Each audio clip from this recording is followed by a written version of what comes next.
My body my life my rules. అందరు చెప్తావా? ఏం చెప్తావా? My body my life my rules. పక్కా? మీ ఇష్టం లేని అప్పుడు ఎవరు తండ్రి తల్లి అయినా సరే పక్కన ఉన్న వాళ్ళే సరే ఠీకే డెఫినెట్లీ ఫైట్ చేయాలి. ఓకే, ఎవరు చెప్పకుండా యాక్షన్ తీసుకోకపోతే పక్కన ఎస్హెచ్ఓ గారికి మీరు ఎప్పుడైనా పోలీస్ స్టేషన్ వెళ్ళి చెప్పచ్చు. అది కూడా గోపనీయం ఉంటుంది. అది కూడా కాకుండా మీరు పక్కన స్కూల్ వెళ్ళి ఆ కంప్లైంట్ బాక్స్ పెట్టాం మనం, అట్లా కూడా మీరు ఏదైనా చిన్న రాసేసి ఇస్తే దానిపైన మనం ఎంక్వైరీ చేస్తాం. అది బాధ్యత మాది. ఓకే, సో ఇది ఒకటి. తర్వాత లైఫ్లో పెద్ద అంటే మీరు చూస్తారు కదా, పెద్ద మనిషి పిలుస్తాం, పెద్ద మనిషి మాట్లాడతాం, అవన్నీ జరుగుతూ ఉంటాయి. ఓకే, అందరు చెప్తుంటారు. మనం దానిపైన కఠిన చర్యలు తీసుకుంటూ ఉన్నాం. ప్లస్ ఇట్లాంటి చేసిన వాళ్ళు పెద్ద మనిషి కూడా కొంతమంది ఉంటారు, వాళ్ళపైన కూడా ఒకటి శిక్ష విధంగా మనం ఎఫ్ఐఆర్ కూడా నమోదు చేస్తూ ఉన్నాం.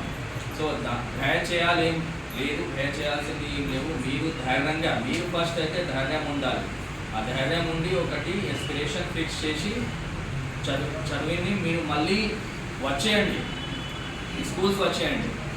మీది రక్షణ, మీకు ప్రాపర్ ఎడ్యుకేషన్ అనేది మేము చూసుకుంటాం. ఓకే, ఏమైనా ప్రాబ్లం రాకుండా ఇది మేము చూసుకుంటాం. ఓకే, ఈ మధ్యలో మొత్తం దారి అనేది ఆల్రెడీ మీరు ఒక స్కిల్స్ నేర్చుకున్న స్కిల్స్ అనేది చాలా ఇంపార్టెంట్. ఒక సెపరేట్ ఐడెంటిటీ ఉండాలి. మీకు కూడా డెఫినెట్లీ భార్య ఉండాలి, పిల్లలు కూడా పుట్టి ఆయనకి చేపిస్తాం. కానీ దాంతోపాటు ఒకటి సెపరేట్ ఐడెంటిటీ కూడా ఉండాలి. నేను చెప్తే నా భర్త కూడా వినాలి, నా పిల్లలు కూడా వినాలి, నా తండ్రి కూడా వినాలి. ఎప్పుడు వింటారు? మీకు ఒకటి సెపరేట్ ఐడెంటిటీ అయిన తర్వాత. సెపరేట్ ఐడెంటిటీ ఎట్లా అవుతుంది? చదివిన తర్వాత, ఉద్యోగం సాధించిన తర్వాత. ఓకే, ఏం ఉద్యోగం చిన్న పెద్ద ఏమైనా ఉండవు, కానీ ఉద్యోగం ఒకటి తీసుకోవాలి. ఠీకే, ఉద్యోగం తీసుకోవాలంటే ఏంటి? చదవడం చాలా చాలా ఇంపార్టెంట్.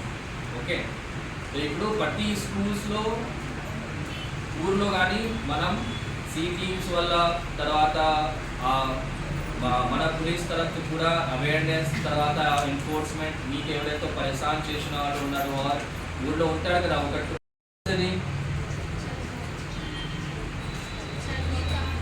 మీ ఓన్ ఐడెంటిటీ ఎట్లా వస్తుంది? అంజమ్మలాగా వస్తారా కదా? ఆమె ఒక ఐడెంటిటీ, ఆమె ఏం చెప్తో వింటారు, ఊరు వాళ్ళు వింటారు, అవును కదా? సో ఒక ఐడెంటిటీ, ఒక లక్ష్యం అంటే ఫస్ట్ అది ఫిక్స్ చేయాలి. ఎస్పిరేషన్ అది ఉండాలి. నేను ఈలాగా అలాగా ఖచ్చితంగా అవ్వాల్సిందే. దానికి స్టెప్స్ జరియా ఎట్లా ఉంటుంది? మీకు ఒకటి ఫస్ట్ ఎస్పిరేషన్ ఉండాలి, నాకు ఈలాగా ఇలాంటి రావాలి, పెద్ద అయ్యి ఇట్లా రావాలి. అండ్ స్టెప్స్ చదివి ఒకటి ఉద్యోగం సాధించి దానికోసం బాగా కష్టపడాలి, బాగా హార్డ్ వర్క్ చేయాలి, అవును కదా? ఠీకే, సో చదవడం అనేది చాలా ఫస్ట్ అయితే ఎస్పిరేషన్ ఉండాలి. మీకు ఎస్పిరేషన్ ఉండాలా లేదా?